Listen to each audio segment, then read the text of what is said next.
what's up everyone? I hope you're doing well. This will be my full-on spoiler review of The Flash, which just came out. So if you haven't gone and seen the movie yet, go watch it. But let's get right to the spoilers. Flash! Hi. I love you! Thank you. Touching you into Mr. Wayne. No, please don't.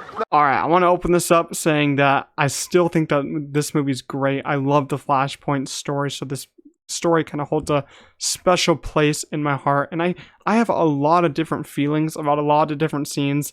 I feel like this is actually DC's like funniest movie that they've ever had. And which is kind of surprising because you think the Suicide Squad would be the funniest, but this one kind of rivals it. This one is really funny when both of the Barry Allens are interacting with each other. Everyone, those moments that I loved.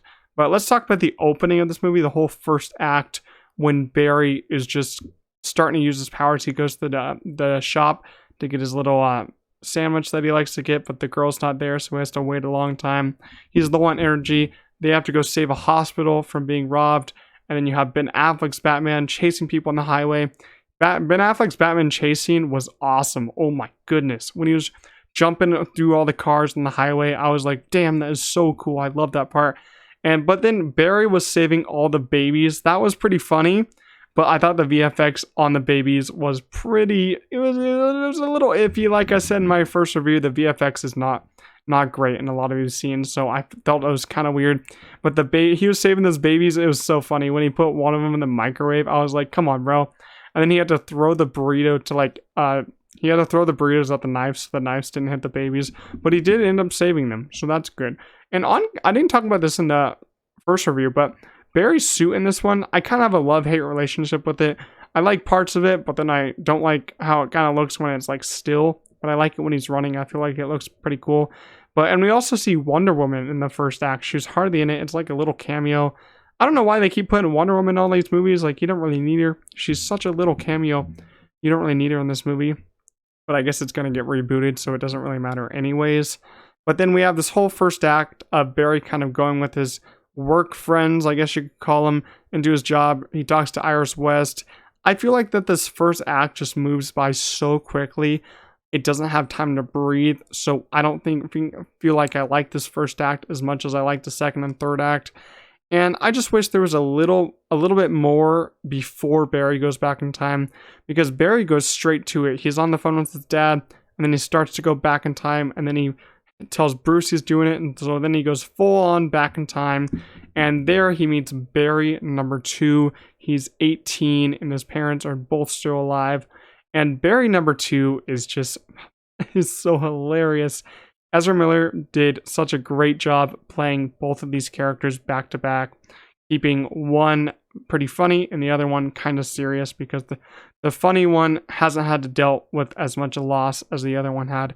But I thought Barry 2 just carried the comedy so much. Like, he has some really funny jokes in this movie when they're talking about the different movies and how the actors aren't the same as in Barry 1's world. And I thought that was awesome. And then when Barry 2 asked Barry 1 to build the fort over and over again, I laughed so hard on that. I think Barry 2 was hilarious. But then Barry 1 and Barry 2, they learn that Zod has come to the Earth, and they have to find like a superhero. They have to find one. And then they have to talk. Barry 1 searches up all the different superheroes. He's like, where's Clark? Where's Aquaman? And then he can't find any of them, because Aquaman's dad, he never married whatever his Aquaman's mom's name is. He married like a very different woman than that. And then his dog's name is basically his dog is just so freaking, the scene is just so funny. I just couldn't handle it. I laughed so hard during those scenes where you couldn't find any superheroes because the universe is very different. So then Barry 1 and Barry 2, I'm just going to call them that because it's so much easier. They go to get Barry 2 some powers because Barry 2 wants some powers, so they sneak in. And I love how Barry 1 had to hold Barry 2 to phase through the walls. I thought that was so funny. The chemistry between both of them and being played by Ezra Miller just works so much. I loved it. And then Barry 2 gains powers and Barry 1 loses his powers. And that is just a whole nother funny comedic scene on its own. How Barry 1 just starts running around. He's just doing that run around the whole area. And it's so funny. It had my audience laughing so hard. And Barry 2, he's got powers now. He's got them.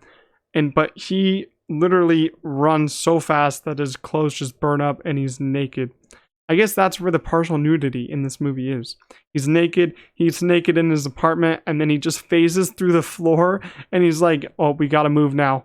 We gotta move. It was so funny how Barry 2 just enjoyed his powers so much, but he just did not know how to use them. And then they go to the Batcave, and see Michael Keaton himself, the Batman. And Michael Keaton did so well here as playing Batman again after so many years. And I thought Bruce Wayne Manor looked so good, so eerie kind of. But when they got to the Batcave, I was like, yep, that's Batman's Batcave right there. That's it right there. That's all the nostalgia for everyone who sees this movie. That's all they're going to get. All the nostalgia there. It's going to be so cool for them to see. And Ben Affleck's character here, when they're talking in his kitchen with the spaghetti, that was another funny moment. Because Barry 2 is trying to use his powers while Barry 1 cannot do anything against him. He just keeps getting hit by Michael Keaton's Batman. I laughed so much. And then they go to Russia because they need to go find Kara, who is our Supergirl, and this one played by Sasha Calle, who excellent. Like I said in my first review, she did awesome.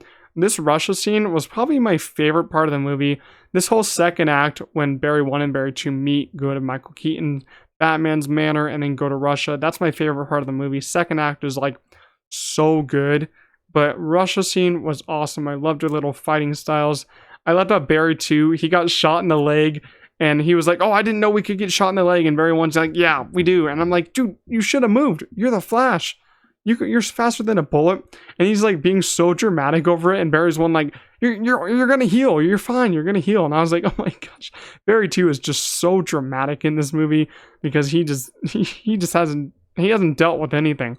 But I loved this little Russia scene. I loved how Barry 1, he saved Kara. He saved her because she needed help. You know, she asked later, why'd you save me? And he's like, because you needed help. You know, that just shows how good of a person that Barry 1 is. He doesn't want anyone to suffer. And I really enjoyed that a lot. Then they basically escape, and then Kara gets the sunlight on her, which heals her, and she goes full on, destroys everyone, helps everyone out. And then I loved how Barry 2 told Barry 1, you should have seen that in slow motion. Because it's like, we're the audience too. We see it in slow motion. And Barry 1's like, yeah, I know. I had the powers. And he's so funny. I just love Barry 1 and Barry 2. Just give me a whole movie of that. That would have been so sick. And they go back to the Batcave, and Sasha Calle, she goes to find Zod. And I really enjoy Sasha Calle and how she portrays Supergirl, how she flies. Her demeanor in this movie is awesome. And then Barry 1 does the thing. He sits in the chair. He has to get his powers back, and so Michael Keaton straps him in. He has a little kite in the air to track the lightning. And this really did remind me of the Flashpoint story where he's doing this like same exact thing in the chair. The animated movie is actually more gruesome in this moment because in the Flash movie right here, he gets struck once, but then it doesn't work anymore, so Sasha Calle's Supergirl has to carry him up, which I thought was an amazing shot. The cinematography right there was excellent.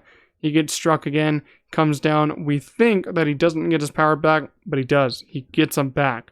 He really gets him back, and then they both team up, Barry 1 and Barry 2. Barry 2 gives him that ring back, and then Barry 2 makes a suit out of Batman's suit, and it looks really so stupid looking. I don't know if that's supposed to be there for like comedic reasons, but it's really stupid looking, but it's actually really funny. And Barry 2 is just so funny in this movie. I can't keep saying because he is. He's so funny, and Ezra Miller portrays him so well. But then they go to the desert fight where Zod is and all Zod's people. And as I said in my non-spoiler review, I feel like this fight scene just did not look particularly well at points because fighting on a desert, you have just so many limitations. You can see so much of the effects work in there, and it just does not look pleasing for the eyes. But I did like both the Barry 1 and Barry 2 teaming up as both Flashes. I like that a lot. I love how they lost the battle like twice, and so they had to keep going back, keep trying different things. Supergirl died, Michael Keaton's Batman died at points, so they had to keep going back. I love that point. I love when they keep going back. But I want to talk about the Speed Force for a little bit. the Speed Force scenes where they get in that little bubble and see all of what's going on behind them. It's kind of like a council of what's going on. They run back, different things change. I feel like that was the worst looking shots of the VFX, I think, because I don't know if those people in the Speed Force are supposed to look like clay or plastic, but that's literally what they look like. And I thought the VFX just did not work in those scenes at all. Like both of the berries were fine, they look great, but everything around them just did not look good at all. So then you have the Dark Flash from the Speed Force come in, and he's like, you can't change the future. But then we learned that Dark Flash is Barry 2, because Barry 2 keeps getting like hit with objects into him, sharded with metal, and that's what Barry 2 would have turned into if he kept going back, kept reversing it, because that's what he wanted to do. But this is an event that you couldn't change. You can't change this event. It's going to go this way, either way you do it. And then out of nowhere, we kind of get cameos from all different universes, because if they keep trying to change it, all these universes would collide. You have the very old Superman. You have a Nick Cage Superman, which literally got my audience laughing a lot, hollering. That was very unexpected, but I liked it a lot because Nick Cage never got Superman role, but he did a screen test for it. So it was kind of cool to see him take on the role. I wonder how that was for him to film that, but it was kind of cool. So they fight the Dark Flash, but then Barry 2 sacrifices himself, which kills Dark Flash because he is Dark Flash, which kills Barry 2. So then you kind of gets a rough ending there. It kind of cuts the black, and then we go to a regular universe. Barry 1 has gone back. He's going back to court, and then his dad has the right evidence to basically get freed now, because Barry 1 did change a few things. His mom still died, but he put the tomato sauce on the top rack so his dad could look at the camera and the camera could see his face, which I liked a lot. Because, you know, it has these little emotional moments that I really liked, especially with Barry and his mom talking with each other in the store at the end. It was a very good emotional scene. Ezra Miller really did handle that well. But I feel like the ending was a little kind of confusing for me, because he went back in time. So he's in George Clooney's universe now. Let's talk about that for a second. He goes back, and then his dad is freed. And George Clooney steps out of the car, and he's in the universe where George Clooney is Batman. I've never seen George Clooney's Batman, but that's just crazy. It's crazy how many different Batman they got to be in this movie. But the only thing I'm confused about, leave in the comments if you know, but I'm confused too as if Sasha Calle's Supergirl is still alive. Like, I know that when they're in the timeline with Michael Keaton, maybe that she did die, but I'm not sure if she did actually die and Zod took over that world. But he's in the George Clooney universe now, so I guess that's it for Ezra Miller as the Flash. He's in an alternate universe. The post-credit scene I'm going to talk about right here. It's not really a post-credit scene. It's not leading to anything, as I said. It's just him and Arthur Curry having some drinks, having some fun. Arthur Curry's drunk. That basically ends it. So I'm not sure if that post-credit scene is still in George Clooney's universe, or he's back in the Ben Affleck universe. I need someone to tell me that. I didn't really get it at the end. I didn't know if they gave me context clues to if they're still in the George Clooney universe or not. But either way, I think this is Ezra Miller's last time as the Flash. I think that they do a great job as the Flash, but just there's so much drama around their life. I don't think that they're going to be able to come back. I don't think James Gunn's going to bring them back. So I'm just excited for a whole new reboot, you know. Even though we got Aquaman 2 coming this year, I don't know how that's going to work on all this. I don't know where that's going to take place. Maybe during Flash, maybe before the Flash movie, but I feel like everyone in this cast did a great job with this movie. I think it's a great time overall. I think it's a great DC movie. Definitely not the best. I'd probably have it below the Suicide Squad and below the first Wonder Woman and probably below Zack Snyder's Justice League. But it's a top tier DC movie. It's a great DC movie. You don't get a lot of great DC movies, but I enjoyed it a lot. And I hope Andy Muschietti actually gets to direct Batman Brave and the Bold. That would be sick. But leave your spoiler thoughts in the comments down below. And I'll see you guys in the next video. Peace out.